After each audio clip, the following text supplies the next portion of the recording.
Please note that in this recording, some of the questions may be inaudible, but the master's answers are audible and clear. Any question you'd like to ask?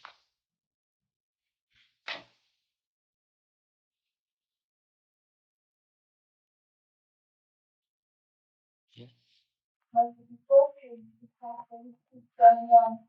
Yeah.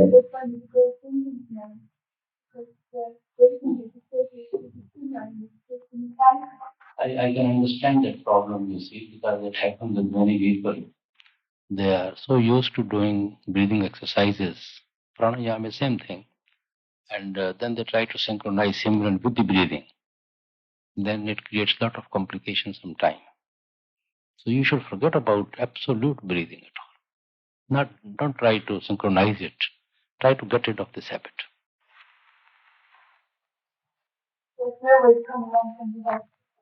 No, pranayama is helpful for health point of view, but not from the spiritual point of view. I'm not against pranayama or hatha yoga or exercises, whatever you have, because you give it after there are exercise, physical exercises, give it any name. I'm not against it. I've been doing myself some time ago. But there nothing to do with spirituality. See, spirituality is concerned with the mind. And body is only required, healthy body is required so that we can tame our mind. But pranayama and hatha yoga is nothing but physical hard exercises.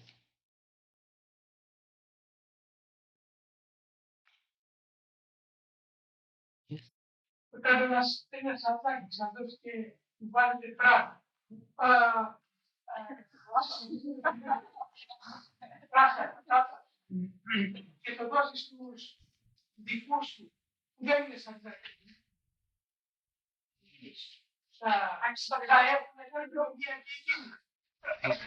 He's speaking Greek.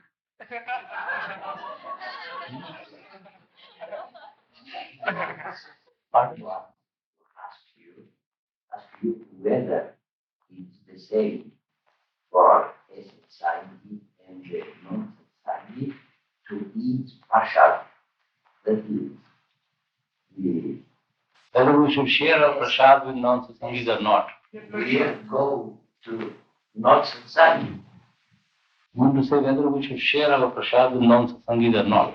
This is what he wants, but he wants to know whether it is whether the blessing goes to the non-initiated, just as it goes to the initiated. You see, this prasad is always personal. And prasad itself doesn't have any effect. It is our faith which receives the prasad which helps us. Because when we eat prasad, it reminds us about the teaching, about the way of life we have to lead, and should lead us to meditation, remind us about the master. That is the advantage of prasad. And what basis Sangi will know what it means. So it is prasad is something personal.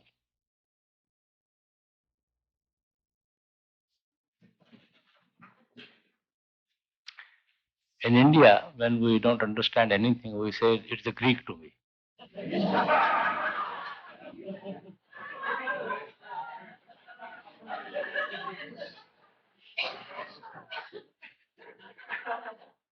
I don't know how far this phrase is prevalent anywhere else, but in India, generally people, when you don't understand anything, they say just a Greek to me. And today I've experienced it.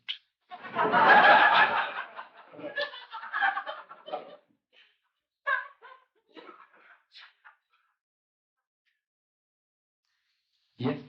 Maharaji, yesterday, many of us had the very great privilege of walking through Great Master's house. And it was very moving and beautiful for us. And I was wondering if you would be so kind to share a little of your experience growing up here at Dira as Great Master's grandson and having Great Master's food. There's no story that I can start and then finish it. You see, but experiences are so many of different aspects, of different nature, and different stages, and different time in life. Very difficult to describe them, but here and there when we discuss things, sometimes you do express them. And probably I have already discussed them so many times, you see, here and there. But it's not a continuous story that I can narrate. But this, I wonder if you have seen Babaji's room. They must have shown to you. At that place, there used to be Babaji's hut. When he came here, it was all a forest, deserted area, big ravines. If you go little outside the Dera, you would still find those big ravines, even now. But because in Dera, Sangat has leveled them and made roads and leveled those places. But you find them just outside the Dera boundary. So, thinking it to be a deserted and a lonely place, and people are also feeling perhaps it is haunted. There's some superstitions always going on in certain places. So Babaji selected that place that he will not be disturbed by anybody. And moreover, this was on his way to the railway station, because his village Guman, this was the nearest railway station at that time, Byas, on the main line. So he would come to Byas railway station to collect his pension even after retirement. And even when he was in service, he would go, you see, get the train from the Byas railway station. So he always have been going and coming, you see, passing through this area. So he liked this place due to its loneliness. So he thought probably he will not be disturbed here. So that is why he selected this place. And all bushes and big ravines and uneven place, you see. And he made a small hut there. So when the great master came and Sangat started growing, so he felt the necessity of building a house for himself. So he didn't want to demolish Babaji's hut. That is why the plinth area of that house is so high. Otherwise, there is no necessity for such a high plinth, because already this place, this side of the river is quite higher than the river itself, and the all rainwater flows to the river. And no other house in the Dera has such high plinth. So that is why that plinth Maharaji kept very high, because he didn't want that earth to be thrown out, you see. He wanted to be all kept in that foundation. So he had to make the whole plinth of that place little high. And there he built Babaji's room, which he never used personally. He just kept his bed and few things, but he never slept there. He had the different rooms where he used to live, and then he built later on upstairs. And then he used to always stay up mostly. So since I have come to Dera, we have always seen him staying up in those rooms, you see. First 2 rooms were built, then later on 2 rooms were added. It's a very solid house. Question is inaudible. Developing. How to develop it? You see, the more we attend to meditation, the more we get convinced about it and experience about our spiritual journey, the more our love becomes deep. But first, we have intellectual faith to start with. And then this love, faith slowly and slowly is converted into love. Then it becomes deeper and deeper. Meditation is the only way. There's no other way.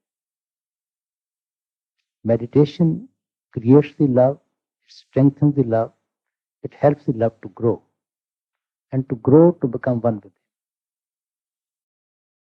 Yes. Does the soul of a disciple benefit from being in the presence of a master if the mind of the disciple is very scattered and unconcentrated? Benefit in what sense? I don't know. You see, the presence, mere presence doesn't give you much benefit. But the atmosphere you built, being in the presence within yourself of devotion, of faith, of intention to meditate, that helps. Strengthening of the faith. And you see, desire to meditate, being influenced by the atmosphere, by satsangs, by meetings, the bliss we feel, you see, in the atmosphere. If we attend to meditation, that definitely helps.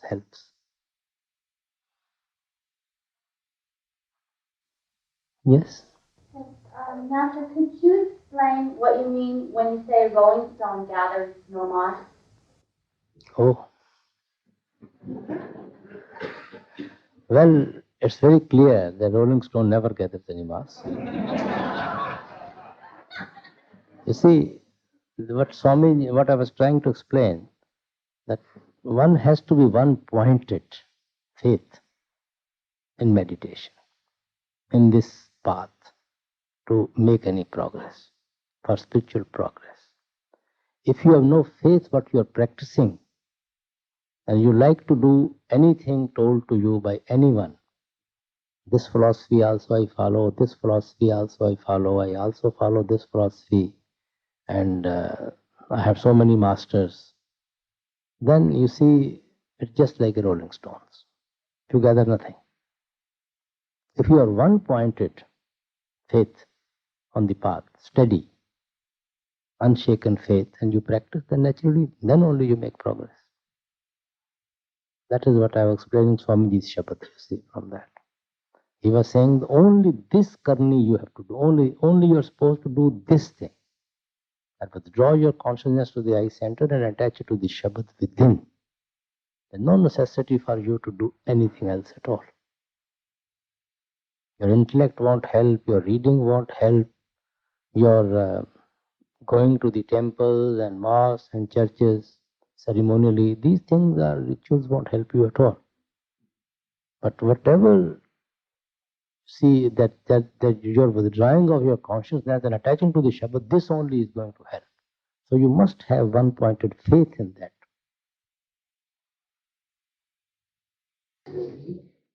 We have two terms. Dialogismos, perismegi. Dialogism comes from dialogism. That is, thinking away all the time. Try to criticize, to approve or disapprove. This means dialogism. And in the other word, perisilevone, that is, gather together the scattered mind, the scattered current of soul in us. This means perisilevone, gather together, concentrate. In Greek, we have to use either one or the other of the terms. Most of all the mystical or metaphysical schools in Greece use dialogism, not perisilevone, not gather my thoughts together, withdraw my attention from the outside world into the inner world. In meditations, we have to translate the word meditation, but with which term? Dialogismos or perisiology. If we translate it in dialogues was, then Simran permits thoughts. I think that it does not permit thoughts. And Jan does not permit thoughts. It they must lead to still in the mind. Therefore, to leave us without thought and with the attention concentrated on the form of the master or on the five Well, brother, names. it's Then very, there is really I thought it is very difficult to illuminate the thoughts the thought. without thinking anything Yes. particular. You see, Simran automatically eliminates other thoughts from your Yes. mind. Therefore, This is a positive step. You see, you positively be in Simran, so other thoughts are automatically eliminated from your mind. But otherwise, if we try to eliminate, I won't let this thought come in my mind, this thought come in my mind, then you will be just fighting, you see, to eliminate those thoughts. You see, the mind can never concentrate. therefore, it's better to give our mind to help our mind, to force our mind, if it's necessary, to leave all thoughts out. You see, Mind itself and of things, not to do to make the dialogismus which contains necessary thought, but only to Instead leave of- the mind without thought. instead of unnecessarily eliminating the worldly thoughts, it's better positively to be in Simran. Yes. That Simran automatically will drive all the thoughts from your, all other thoughts from your mind. Therefore, dialogismus is the incorrect term. That, Then that, comes that you know, you see, I don't know the I don't know the Greek words, but you understand the philosophy very well. I tried. There is Somewhere in the gathered my thoughts, and lead them to a certain point, somewhere a in the certain purpose, to stop our mind to functioning, to still our mind, in order to become a surface that not to move, and purify it so that it can reflect correctly what we want to be reflected. Reflect the opportunity to master to speak also. Yes. you see, somewhere in the old Bible it is mentioned, be still and become God. Means still your mind. I will put in Still your mind. Means concentrate your mind. And automatically you'll become God. Then your tendency will be towards the Lord. See, these rituals and ceremonies, they scatter our attention outside. This Simran and Dhyan and Shabad, it pulls our attention inside. It helps us to explain it clearly. Meditation contains Simran, Dhyan, and Bhajan. That's right. And sometimes you say that all your life must be meditation. Meditation is a way of living. Yes. It's a way of living. Yes. Therefore, we can leave it meditation and nothing else. To exclude the Greek terms. And we can learn Simran, we have learned Dhyan, we have learned Bhajan. Let us learn the word and use the word meditation. Meditation covers all these things. Yes. Meditation includes Simran, Dhyan, and Dhun. It includes everything. Yes. Master, when we finally reach your radiant form, how are we going to possibly tear ourselves away from you to come back into the world? Well, you are not disconnected from the world at all, neither disconnected with your body. You enjoy the bliss and peace. And then you come. But why would you want to leave? Hmm? Why would I want to leave you if you're so beautiful and the bliss is so wonderful? Why would I ever want to separate from Now you? it's only academic thinking. Just have the practical experience, then you will know it. Yes.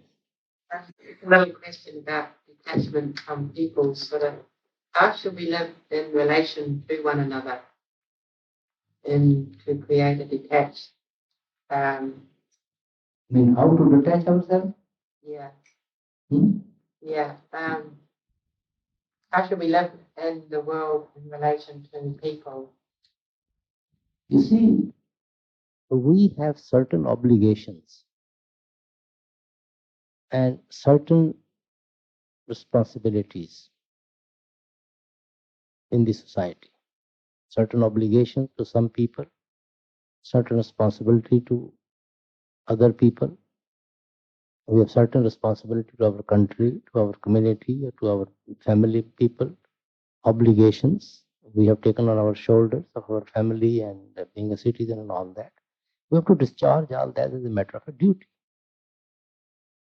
We have not to run away from those responsibilities.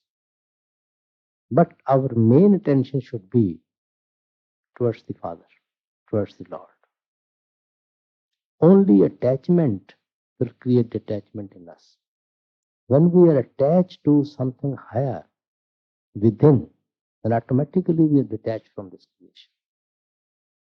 Then we will mix with the people as a matter of duty, just discharging our responsibilities and obligations.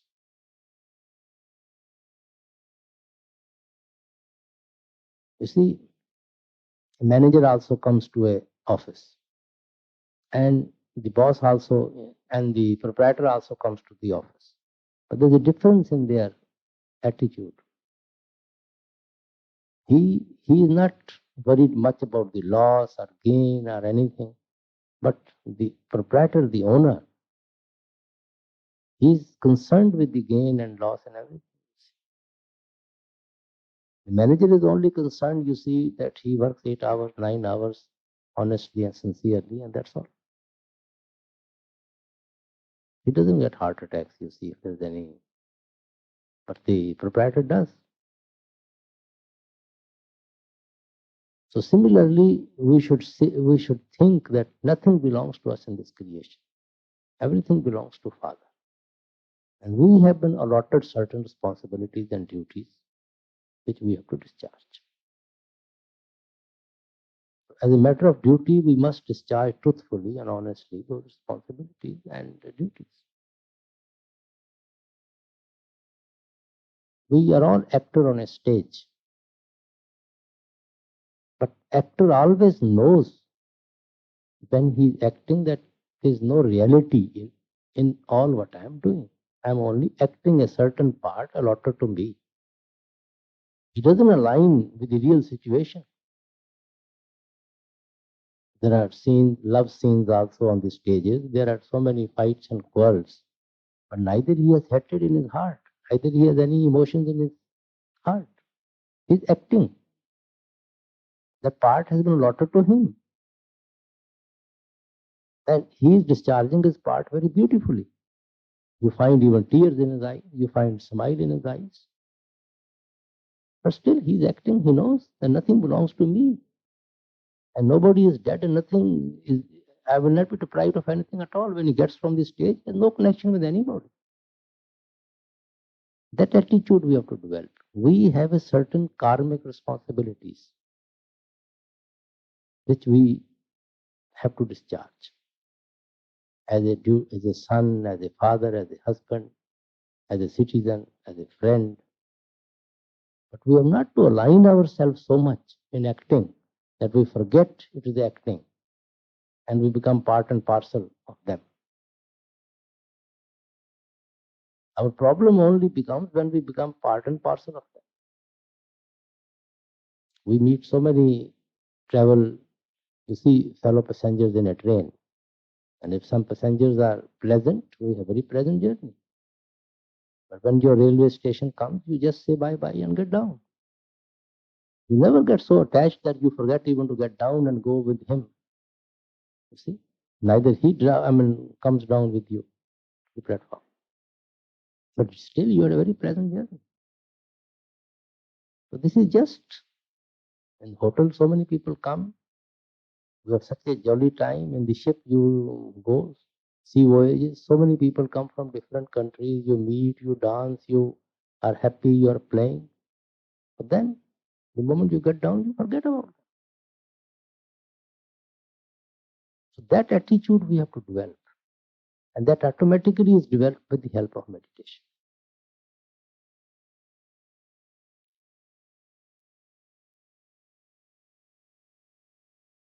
Yes. Master, is all psychic phenomena a part of the mind? Well, there can be many factors. Mind also. And sometimes we have past associations, suppressed desires, but that also ultimately is mind. Even past association also mind projects them. Even if you see due to past association, you have those psychic phenomena and all that. That is also is your mind, which is projecting before you. It's not real. I discussed with you very clearly. I know that there's some written on this, and I would like if you could share a little more with the understanding of that that it's only mind that has longing. In other words, that up until we get to Prakriti, we're not even really, the longing that we have is not coming from the soul, it's coming from the mind. This was referenced out of a book that my wife was reading to me. You see, the thing is that soul is always yearning to become one with the Father. Needle is always attracted towards the magnet. But if there is a weight on the needle, it becomes helpless.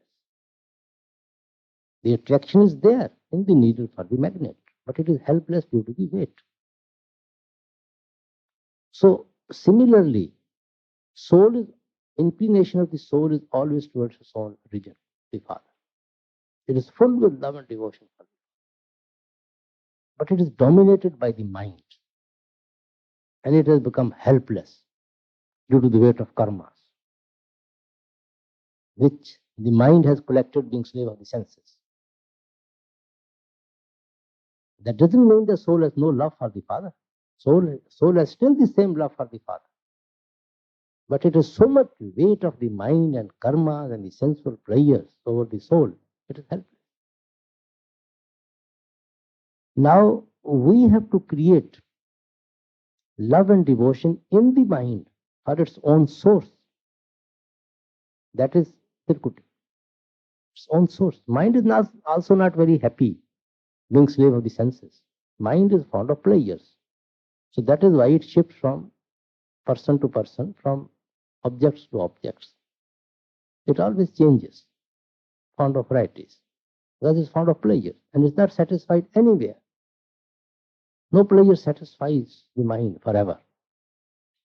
So he thinks probably in this change I'll get more pleasure, in this change I'll get more pleasure, so it gets frustrated. So when mind gets a better pleasure than the sensual pleasures, then it starts automatically leaving the sensual pleasures.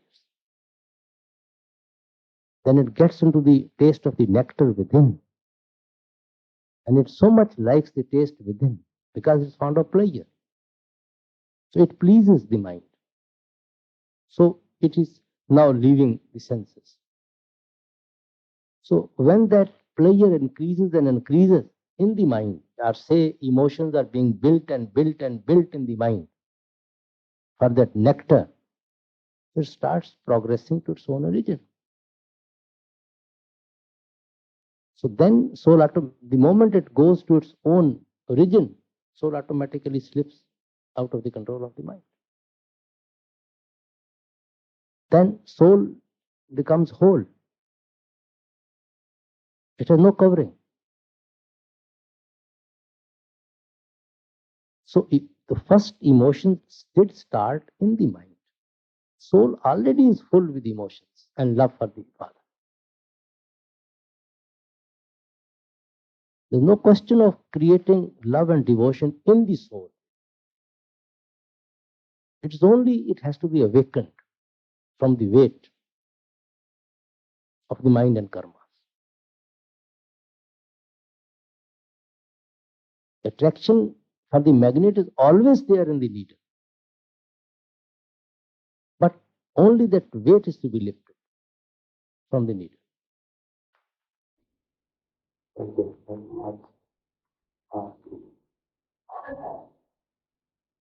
So anytime that the soul is aware when it's going from one life to the next, and actually is going into another life. So, The soul, when it says it dies as an animal and goes into a new being, the soul ever aware if it's going from one body to the next, and is it aware of anything that's going to be happening? normally it is not aware. But sometimes it has, due to past association, have some conscious feeling about the past. Normally the soul is not aware about the past. I was told also that when a child is born into the world, that it goes through something of what his life is to be ahead of him. Is that true? Or is that, I was told that as a child is being born, that he's given certain reflections of certain parts of his life that are coming, and then as those happen in his life, he reflects back on it. Oh, some children do remember about their past lives. There are instances, cases, historical cases even. They remember about their past association, past relations, past family people. But as they grow, the mind spreads into the world, they forget. But normally, they forget about the past. Yes. Master, death worries me, in particular other people's death. Recently I've had quite a bit of time with non-satsangs who have lost people, lost friends and relatives. And I'm just wondering whether there's anything practical that a satsang can do to help non-satsangs who have lost someone. Sometimes I feel like telling them about the soul, but I don't know whether they can handle it, whether they would understand. And I'd like to help some of these people. Do you understand? I'm trying to. You mean to say that people think that we should try to help them or what? I guess it's just supporting them. Through my job, I come in contact with a lot of people that have lost friends, maybe half an hour before I get there.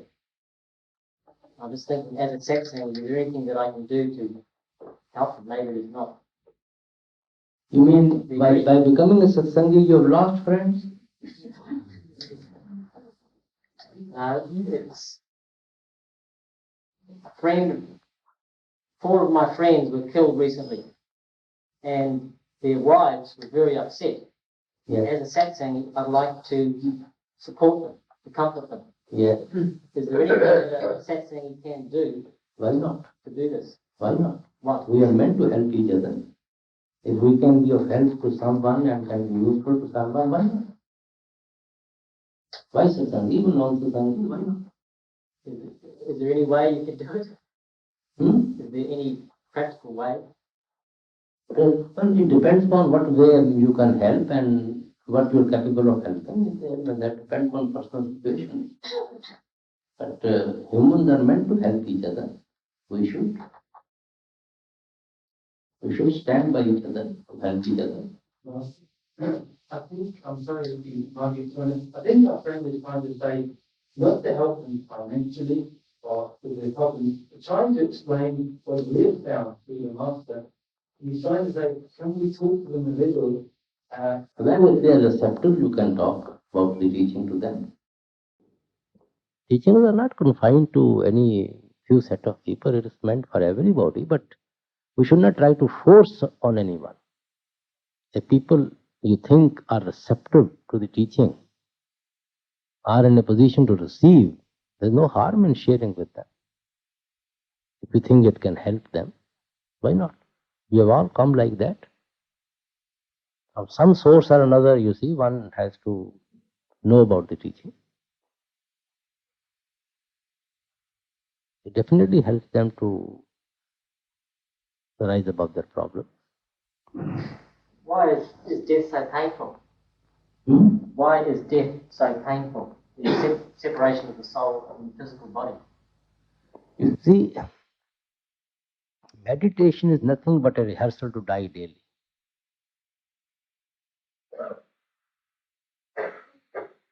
Whatever time we are devoting to meditation, we are rehearsing every day to die. Nothing but just a rehearsal. At the time of death even, we withdraw from the toe of our feet and the whole consciousness comes here, then it leaves the body. So since you're not in the habit of withdrawing, so it's painful. Naturally it will be painful. Because the consciousness has been spreading from here outward, downward, whole life. And to suddenly to withdraw it upward and to leave the body naturally has to be painful. But if we are, with the help of meditation, we are withdrawing every day slowly and slowly upward and inward. So we are practicing death every day. So then it is not painful.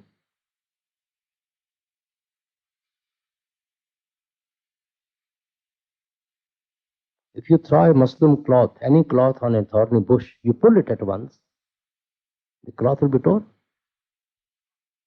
You remove it from one thorn to from another thorn, from another thorn, from another thorn, slowly and slowly, the cloth is not damaged. If you pull it at once, naturally it's going to damage it.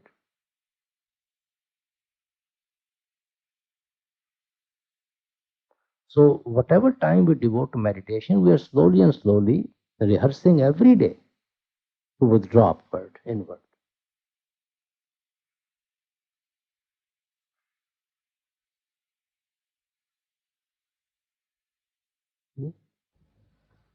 I'm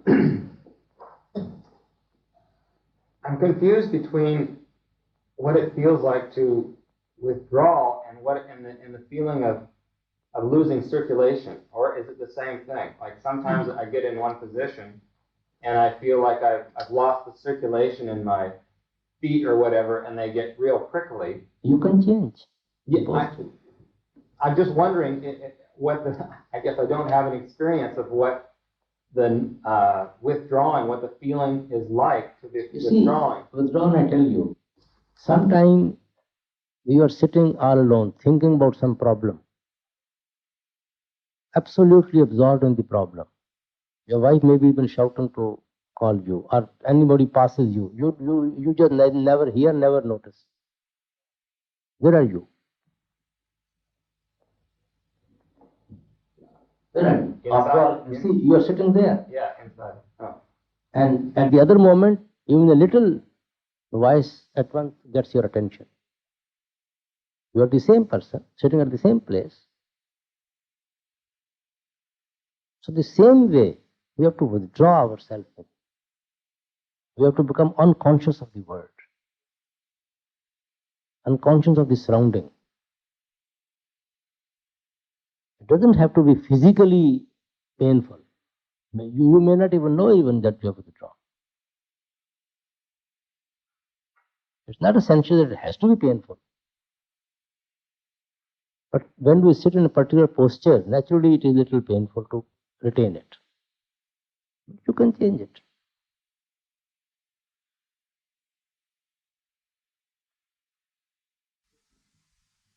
Yes? I think Carlos today master that sleep can help us to withdraw the soul out of the body. And how can we do that? We don't be completely asleep. And sleep can help us to withdraw. You see, at the time of sleep, we are generally at the throat center. Unless to some extent we withdraw from the body and inward, we never get sleep. If our mind is scattered, someday you don't get sleep at all.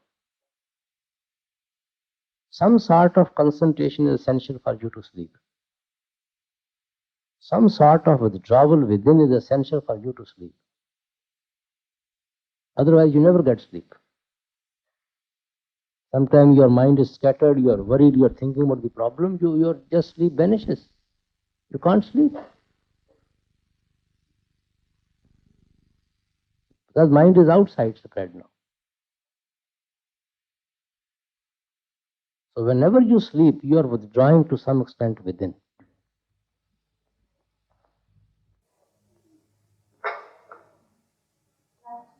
Is this why you don't have to do it?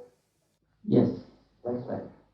You see, at the time of sleep, our attention, consciousness is here at the throat center. At the time of meditation, we are trying to concentrate here. We are trying to keep it, hold it here. It drops down to throat center and you sleep. Is there any way to avoid that? There are so many ways. First thing is you must have a full sleep before you sit in meditation. Never attend to meditation at the cost of your sleep. What we do not cut our other engagements of life. If we go on seeing TV till 11 o'clock or 12 o'clock, then we want to sit at 3 o'clock. How can you sleep? How can you sit? We won't mind working 11 hours in a day or 12 hours in a day. And then have all family engagement, and then we want to sit in meditation in the morning. Naturally, you will get sleep. Body needs certain hours of rest, complete rest. So 6 to 7 hours, generally doctors say that everybody needs between 6 to 7 hours sleep. Then one can move about, one can have some drink, hot liquid, you see, if it keeps him awake.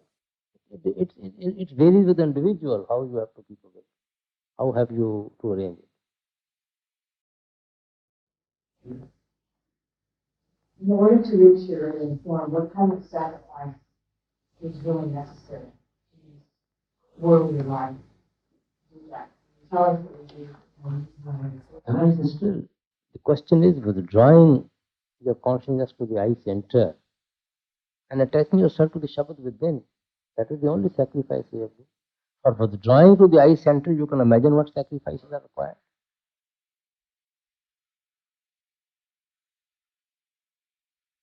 The main thing is we should attend to our meditation and we should not compromise with the principles of. And unless the foundation is strong, as Christ said, if you build on a sand, rain comes and storm comes and the house falls. If you build on a rock, the rain storm doesn't move it. The foundation has to be strong. So way of life in Santmat is very, very essential. Foundation has to be strong. We must stand firmly on our principles, then build our treasure over it.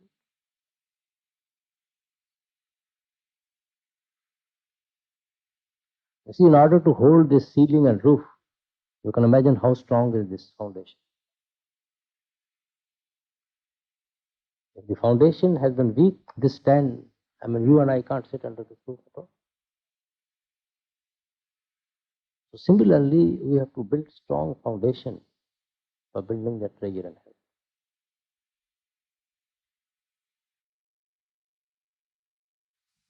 Can you just talk to us a little bit about trust? Trust. Is it a gift or the result of experience? What do you mean by trust? Well, in trusting you or like in trusting a husband to take care of everything, is it fear that keeps us from trusting or ego or? You mean faith? Sometimes we don't trust in anybody without faith in him. So faith, you see. Is that a pure gift? Faith? Faith comes, sister, from within, very frankly. It comes from within. It is all His grace if He gives. And meditation actually creates faith, builds faith, strengthens faith.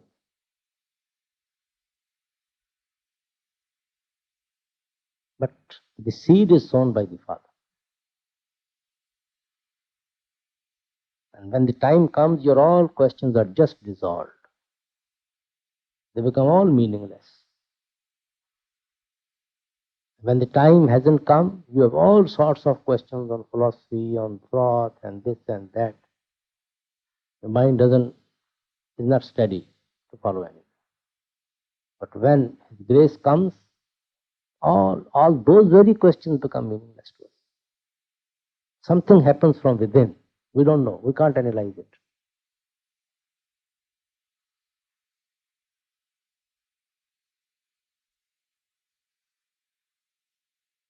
Yes. Master, in order to create an atmosphere that's conducive for meditation, are some places better to live? For instance, the countryside as opposed to living in the city? See, it varies with sister individuals. You see, it's not in the place. I mean, every place is not conducive for everybody for meditation. It varies with the individual. Which place, whatever place is conducive for meditation, we should try to make the use of it.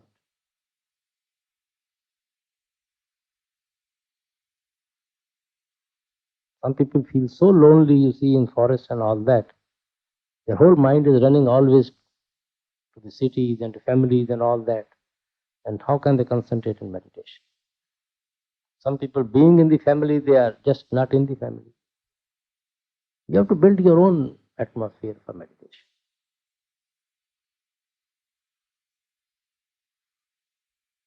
Certain influences definitely influences us. Certain places, certain atmosphere, we are always affected. But it varies with people.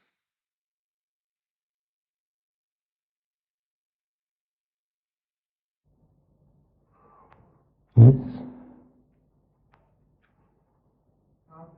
Could you tell us what is karma and what is master's grace for disciple?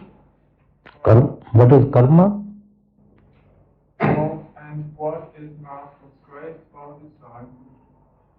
Karma, you see, whatever we do is karma. Whatever action we commit, that is karma. I don't understand what is your question. For instance, our being initiated or being here. Then? Is this master's grace or is it karma? You know, whether it is in a destiny, you see, grace and destiny go together. It may be in the destiny to have grace or to meet the master. Without destiny, nobody will meet the master. When Christ says, I have only come for the allotted ones, for the marked ones, the marking has been done previously, much earlier. So we have to take birth along with that marking. So that marking is a part of destiny. How are we marked? That is the entire Lord's discretion. We cannot limit His power. But it's not our actions. You see, we cannot say that these actions will enable Him to mark us. It's good to do good action, but still it is absolute discretion of the Lord, what pleases Him, whom He marks. We cannot put any condition before the Lord that if we act in this condition, then only we will be marked. He is all powerful, as Christ said. So that is entirely His discretion. We cannot limit His power or limit His discretion. Yes. When you see the radiant form, then Dhyan will automatically be there. Does that mean that it's the two different faculties of seeing of the brain, or I'm not sure how that works, or if that can be explained? You see, Dhyan means to visualize on the form of the Master. But when you are seeing the actual Master, the radiant form of the Master, then automatically you look at him, you see him. That's the real Dhyan.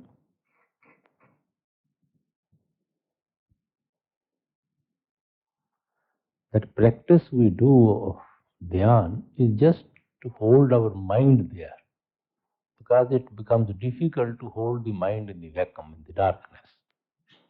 So we try to visualize the form of the Master. But real dhyan automatically is there when we see the radiant form of the Master.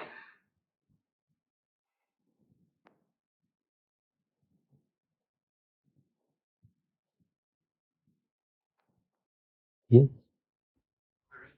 States that we have no attachments in this creation. When we die, we will not have to come back here.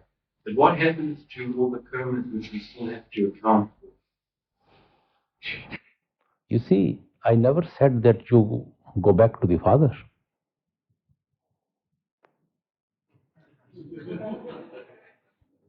You don't have to take birth, but you have to account for your karmas within.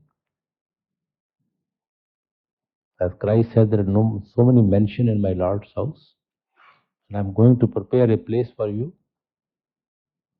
So according to every individual's spiritual development, he gets a place in those mansions, and he makes his way up.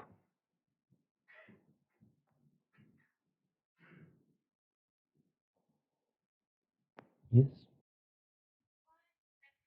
You go through such a variety of emotions while we're here. Some days I feel I'm very happy, other days I'm sad, and then I feel I'm full of love, and then I feel I've just got nothing, and I feel so Sister, that is the cycle of nature. A day before you saw the clouds and rain, today you saw the sunshine. Every day is not same. It seems to be far more noticeable while we're here. Hmm? It seems far more noticeable while we're here. That now we are so conscious about it. And why is the feeling of cold so strong here? I feel I'm fighting it all the time, and especially during my meditation, and I feel I'm getting nowhere. Because mind, you see, gets so excited here. Seeing the satsang, the seva, the activities, the guest house gossips and friendships and all that. You see? So we involved ourselves into so many activities. So mind takes time to settle down. All these excitement which we feel when we come, they are also hindrance in our concentration. Stop that strong pull from cold. No, strong, just meditation.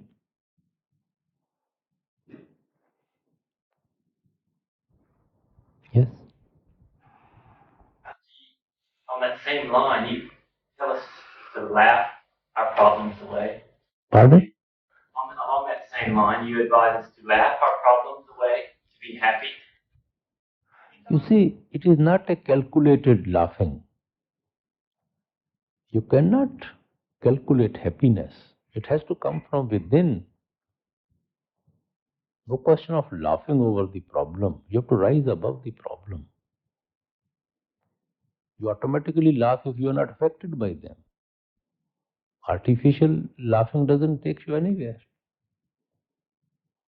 If you are burning within, trying to show a smile, what is the outcome of that?